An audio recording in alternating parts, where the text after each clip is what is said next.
হাই everyone, কি খবৰ? সকলোৰে ভালনে? আশা কৰোঁ সকলোৰে ভালেই। মই চিত্ৰলেখাই আপোনালোক সকলোকে আমাৰ ইউটিউব চেনেলটোলৈ পুনৰবাৰ স্বাগতম জনাইছোঁ। আজি আপোনালোকৰ ওচৰলৈ এটা ইউনিক ৰেচিপি লৈ আহিছোঁ, কাচকলৰ ৰেচিপি। ভিডিঅ'টি শেষলৈকে চাব। ভাল লাগিলে লাইক কৰি দিব, শ্বেয়াৰ কৰিব আৰু ছাবস্ক্ৰাইব কৰি দিব। ভিডিঅ'টি যেন শেষলৈকে চাই আহকচোন, আৰু লগতে থকা বেল আইকনটো ক্লিক কৰি অল কৰি দিব। আজি আমি তিলৰ লগত কাচকল দি বনাম। কেনেকৈ বনাওঁ আপোনালোকৰ লগতো শ্বেয়াৰ কৰিম। আমি কাচকল 4টা লৈছোঁ, আৰু ইয়াতে আমি সৰু চাইজৰ আলু 3টা লৈছোঁ। আমি আলু আৰু কাচকলখিনি প্ৰথমে গুচাই ল'ম। এয়া আমাৰ কাচকল আৰু আলু কাটি ল'লোঁ। এনেকৈ কাটি লোৱাৰ পাছত আমি এতিয়া এটা প্ৰেছাৰ কুকাৰত দি বইল কৰি ল'ম। প্ৰথমে কুকাৰত আমি এটা হুইচেল দিম, 2টা হুইচেল দিব নালাগে, বেছিকৈ সিজি যাবগৈ। আমি এটা হুইচেলতে ৰাখিছোঁ। এতিয়া আমি তিলখিনি অলপমান ভাজি ল'ম। কেৰাহী এখনত দি লৈছোঁ। যেতিয়ালৈকে তিলখিনি ফুটে তিমানখিনি সময়ে ভাজিব লাগে।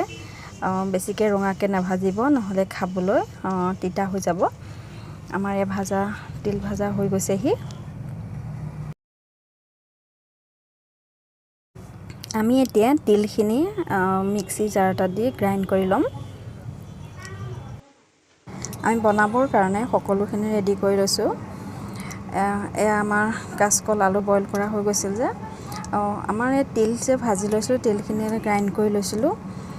তিল গ্ৰাইণ্ড কৰি লোৱা, আৰু পিঁয়াজ 2টা দিছোঁ, সৰু সৰুকৈ কাটি লৈছোঁ। শুকান জলকীয়া 4টা আৰু তেজপাত 2 খিলা, আদা নহৰু থেতালি লোৱা পেষ্ট,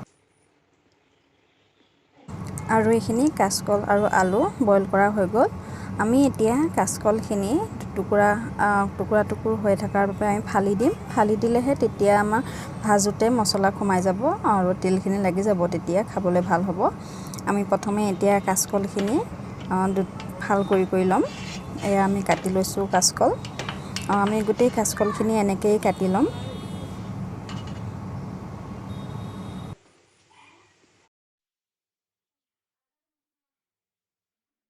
আমাৰ এই কাচকলখিনি গোটেইখিনি কাচকল ফালি ল'লোঁ এনেকৈ।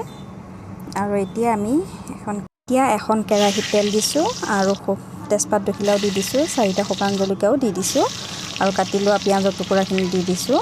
এতিয়া আমি ভালকৈ এইখিনি ভাজিব লাগিব ৰঙচুৱাকৈ। ৰঙচুৱাকৈ ভাজিলে কালাৰটো ভাল হয়।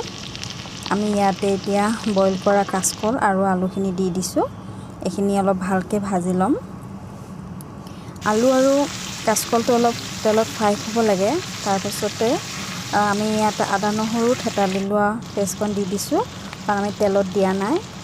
এনেকৈ দিলে গোন্ধটো থাকি যায় বাবে আমি এতিয়া সোৱাদ অনুসৰি 1/2 চামুচ নিমখ দি দিছোঁ, আৰু জোখ অনুসৰি 1/2 চামুচ হালধি দিছোঁ। আপোনালোকৰ জোখ অনুসাৰে দিব। আমি এইখিনিতে ভালকৈ ভাজি ল'ব লাগিব। ভালকৈ ফ্ৰাই হ'ব লাগিব শুকানকৈ। তেতিয়া নিমখ আৰু হালধিটো সোমাই গ'লে খাবলৈ বহুত টেষ্ট হয়। আপোনালোকে এনেকৈ ভাজিব ভালকৈ। ভাজি হোৱাৰ পাছত আমি ইয়াত পিচি লোৱা তিলখিনি দি দিম। তিলখিনি দিয়াৰ আগত অলপমান ফ্ৰাই হৈ লওক। এতিয়া আমি ইয়াত পিচি লোৱা তিলখিনি এচামুচকৈ দি দিম। অলপকৈ দি ল'ব লাগে প্ৰথমে। তাৰপাছত আমি গোটেই পেষ্টটো দি দিছোঁ। তিলৰ গুড়া গোটেইখিনি দি দিলোঁ, দি অলপ ভাজিম আমি ভালকৈ। আমি ইয়াত প্ৰথমে পানী অলপকৈ এড কৰিম। আমি আধা গিলাচ পানী এড কৰিছোঁ। তেনেকৈ ভাজি ল'ম ভালকৈ। অলপ ভাজি হোৱাৰ পাছতে ইয়াতে আমি শুকান জলকীয়াৰ পেষ্ট এটা দি দিছিলোঁ। মই আপোনালোকক দেখাবলৈ নহ'লে, ইয়াত দেখিছে এতিয়া আপোনালোকে চাগে। পেষ্টটো দি দিলোঁ। জ্বলা হ'ব, খাবলৈ ভাল হয় জ্বলা হ'লে। আপোনালোকেও দিব জ্বলা খাই যদি। এইটো অপশ্যনেল হয়, নিদিলেও হয়, নিদিলেও খাবলৈ ভাল হয়। আমি এতিয়া এইখিনি ভাজা হৈ গৈছে। আমি এতিয়া অলপ পানী এড কৰি দিছোঁ, অলপ গ্ৰেভি টাইপত খাম।